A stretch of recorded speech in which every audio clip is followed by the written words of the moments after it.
A Milano da oggi all'ospedale allestito alla Fiera di Portello è previsto l'arrivo dei primi pazienti Covid. In diretta c'è l'inviato Stefano Fumagalli. Buongiorno Stefano.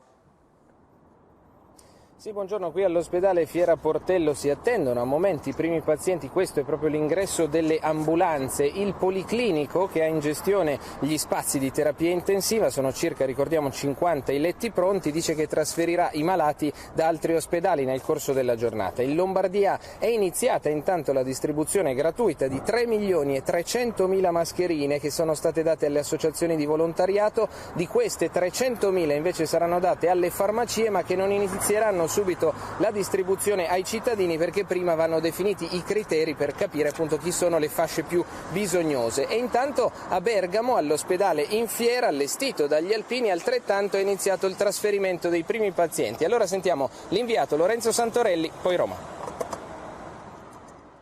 Quanti pazienti riuscirà a accogliere questo ospedale? 142 pazienti in totale. Tutti i posti ovviamente hanno l'erogazione di ossigeno. Questa è la TAC, questa struttura è dotata anche di questa apparecchiatura. Un po' dello spacing che aumenta chiaramente. Questo è il settore della terapia intensiva.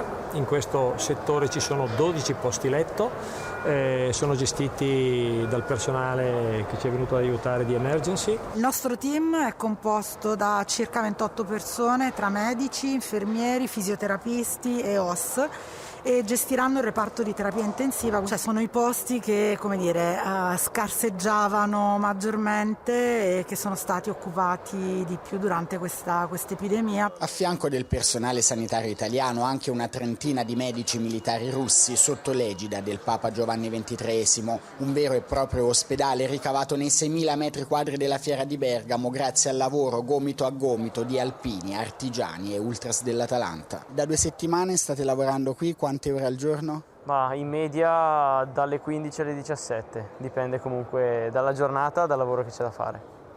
Tutto gratuitamente? Tutto gratuitamente, tutto quanto. Anche in Sicilia